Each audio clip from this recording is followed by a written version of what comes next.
Hello साथियों, Neeraj classes 2 में आप सभी का स्वागत है। आज की क्लास में हम पढ़ेंगे यूपी पुलिस के प्रैक्टिस सेट 4 तो जीके जीएस। तो बने रहिए वीडियो के अंत तक। देखिए पहला प्रश्न क्या दिया है। निम्न में से कौन सी उपाधि हर्ष ने ग्रहण की थी।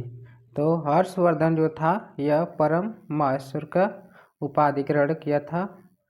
ऑप्शन डी इसका राइट आंसर सही है, परम महेश्वर। इसके बाद आगे देखिए अगला प्रश्न क्या दिया है। निम्नलिखित शासकों में से किसने हर्षवर्धन को पराजित किया था।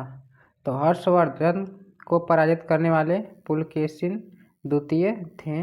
ऑप्शन डी इसका राइट आंसर सही है। इसके बाद आगे देखिए दिलवाड़ा जैन मंदिर कहाँ स्थित है। दिलवाड़ा जैन मंदिर कहाँ स्थित है। तो यह राजस्थान में स्थित है। कहाँ पर?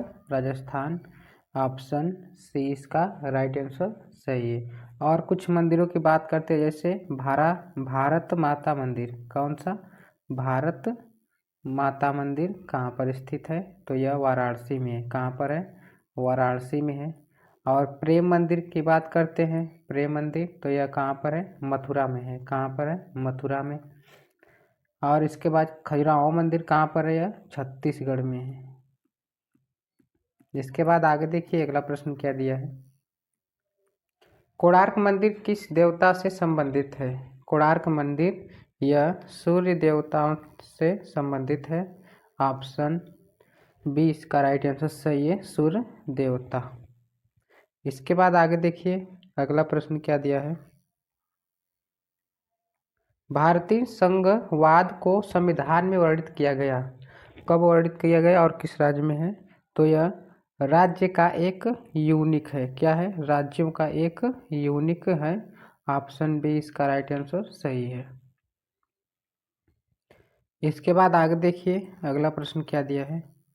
अगला प्रश्न दिया है राष्ट्रपति पद के नामांकन में प्रस्तावित एवं अनुरोधों की न्यूनतम संख्या कितनी होती है। अनुरोधों न होकर यहाँ पर अनुमोदित रहना चाहिए। क्या रहना चाहिए? अनुमोदित। अनुमोदित संख्या कितनी होनी चाहिए, मतलब कितने प्रस्ताव होना चाहिए प्रस्तावक और कितना अनुमोदक होना चाहिए। तो पहले तो 10-10 था, लेकिन अब कितना हो गया है? 50-50। पहले कब था? मतलब 1997 तक यह 10-10 था, लेकिन अब कितना हो गया है? 50-50। ऑप्शन 20 का राइट आंसर सही है, 50 अनुमोदक और 50 प्रस्तावक। इसके बाद आगे देखिए अगला प्रश्न क्या दिया है। अगला प्रश्न है राष्ट्रपति के पुनर्विचार के लिए पात्रता का प्रावधान है। तो यह किस अनुच्छेद में है? तो अनुच्छेद 57 में है। ऑप्शन 20 का राइट आंसर सही है, अनुच्छेद 57 के अंतर्गत। आगे देखिए अगला प्रश्न क्या दिया है। भारतीय संविधान के किस अनुच्छेद के अंतर्गत राष्ट्रपति को अधिकार है कि वह किसी बिल पर अपने अनुमति को रोक सकता है या ले सकता है। तो यह अनुच्छेद 111 के तहत होता है। किसके? 111। तो कौन सा हो जाएगा? ऑप्शन डी इसका राइट आंसर सही है, अनुच्छेद 111। आगे देखिए अगला प्रश्न क्या दिया है। राष्ट्रपति द्वारा घोषित अध्यादेश की अधिकतम संभाव्य अवधि हो सकती है। तो अधिकतम 6 वर्ष होती है, लेकिन उससे संभावना की जाती है साढ़े 6 वर्ष। कितना? 6.5 वर्ष तो होती है, 7.5 वर्ष कितनी होती है? 7.5 माह कर दी गई है। अधिकतम संभावना हो सकती है। ऑप्शन डी इसका राइट आंसर सही है। इसके बाद आगे देखिए अगला प्रश्न क्या दिया है। निम्न में से कौन सा हिमनद सबसे बड़ा है। हिमनद सबसे बड़ा है तो सियाचिन। कौन सा है सबसे बड़ा? सियाचिन बर्फ ग्लेशियर, जिसको हिमनद बोलते हैं। तो ऑप्शन ए इसका राइट आंसर सही है, हिमनद का सियाचिन। इसके बाद आगे देखिए अगला प्रश्न।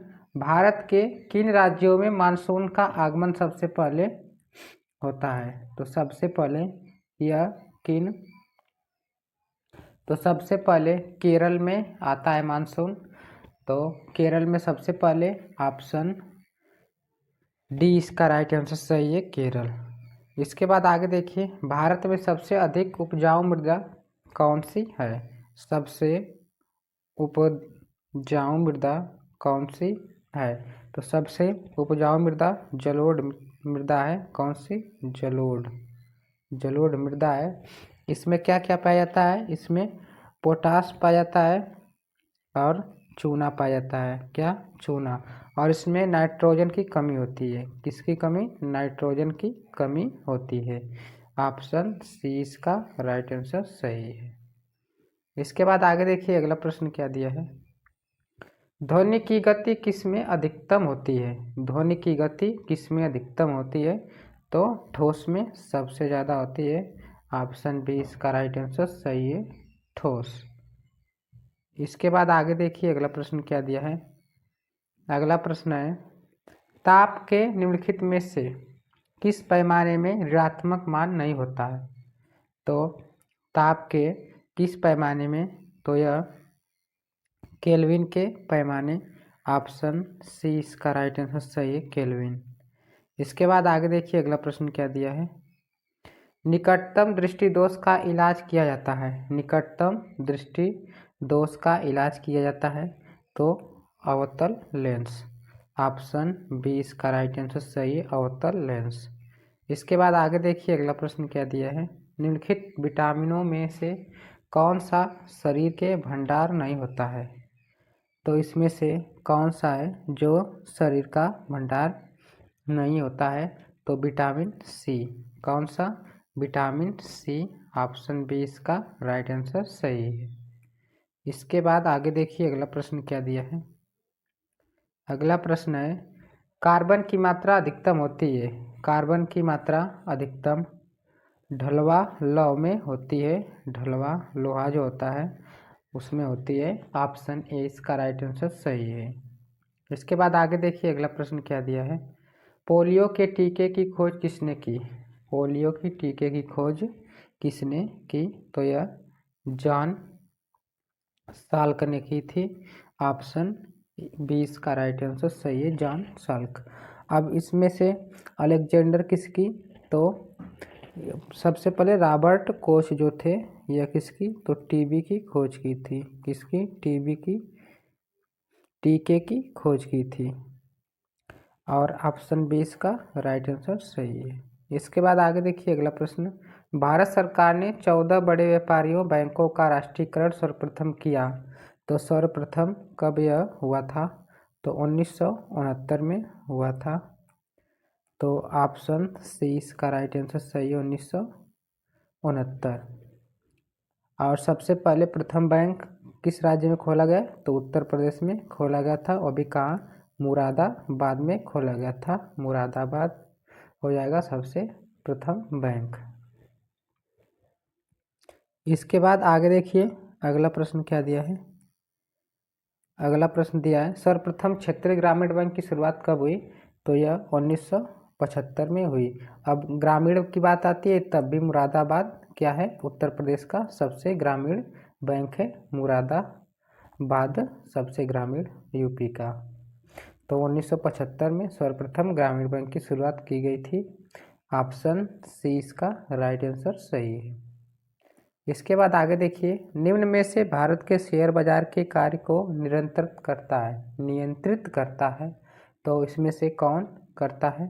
तो यह सेबी करता है। कौन? सेबी। कौन? सेबी, SEBI जो इंग्लिश में कहा जाता है, सेबी। ऑप्शन बी इसका राइट आंसर सही है। इसके बाद आगे देखिए, अगला प्रश्न क्या दिया है। इरडा नियमनम करती है।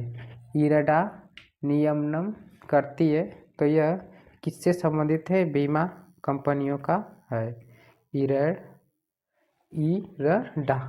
ऑप्शन बी इसका राइट आंसर सही है। इसके बाद आगे देखिए, अगला प्रश्न क्या दिया है। अगला प्रश्न दिया है, भारत में वस्तु एवं सेवा कर फिर खाली स्थान से लागू किया गया था। मतलब GST की बात कर रहा है। GST कब लागू किया गया था? तो 1 जुलाई 2017 को लागू किया गया था जीएसटी। ऑप्शन बी इसका राइट आंसर सही है, 1 जुलाई 2017। इसके बाद आगे देखिए अगला प्रश्न क्या दिया है। अगला प्रश्न है भारत में जीएसटी परिषद के अध्यक्ष कौन है। तो जीएसटी परिषद के अध्यक्ष कौन है, तो वित्त मंत्री हैं। अब भारत में जीएसटी कितने प्रकार की लागू है, तो लगभग 5, एक 0%, फिर 5%, फिर 12%, फिर 18%, फिर 28% लागू है जीएसटी दरें। तो ऑप्शन डी इसका राइट आंसर सही है, वित्त मंत्री। इसके बाद आगे देखिए अगला प्रश्न, लखवार बांध कहाँ स्थित है। लखवार बांध यह उत्तराखंड में स्थित है। ऑप्शन ए इसका राइट आंसर सही है, उत्तराखंड। इसके बाद आगे देखिए अगला प्रश्न, भारत में अपने पहले परमाणु बम का परीक्षण कब किया था। तो भारत ने सबसे पहले यह 1974 में किया था। कब किया था, 1974 में। ऑप्शन बी इसका राइट आंसर सही है, 1974। इसके बाद आगे देखिए अगला प्रश्न क्या दिया है, संयुक्त राष्ट्रीय विकास कार्यक्रम यूएनडीपी का मुख्यालय कहाँ पर स्थित है। यूएनडीपी का, तो इसका मुख्यालय न्यूयॉर्क में स्थित है। ऑप्शन ए इसका राइट आंसर सही है। इसकी स्थापना यूएनडीपी की, तो यह 1965 में हुई थी इसकी स्थापना। इसके बाद आगे देखिए अगला प्रश्न क्या दिया है, प्रथम फुटबॉल विश्व कप कहाँ और कब आयोजित किया गया था। तो प्रथम फुटबॉल यह मिनटेक वीडियो कहाँ पर, मिनटेक वीडियो 1930 में यह आयोजित किया गया था, मिनटेक के वीडियो में। तो ऑप्शन सी इसका राइट आंसर सही है। इसके बाद आगे देखिए अगला प्रश्न क्या दिया है, नेताजी सुभाष चंद्र बोस ने कौन से पुस्तक लिखी थी। तो नेताजी सुभाष चंद्र बोस ने यह द इंडियन स्ट्रगल लिखी थी, पुस्तक का नाम था इनके। ऑप्शन सी इसका राइट आंसर सही है, द इंडियन स्ट्रगल। इसके बाद आगे देखिए अगला प्रश्न, व्यक्ति जो देशबंधु के नाम से भी जाना जाता है, तो मोतीलाल नेहरू की, डॉक्टर राजेंद्र प्रसाद की, रविन्द्रनाथ टैगोर की, चित्तरंजन दास। तो इसमें से कौन है, चित्तरंजन दास हैं जिनको देशबंधु के नाम से भी जाना जाता है। ऑप्शन डी इसका राइट आंसर सही है। तो 30 क्वेश्चन कंप्लीट होते हैं। मिलते हैं अगले वीडियो में। जो पहली बार इस चैनल के माध्यम से जुड़ रहा है तो चैनल को सब्सक्राइब, लाइक, शेयर जरूर कीजिए। तब तक के लिए धन्यवाद।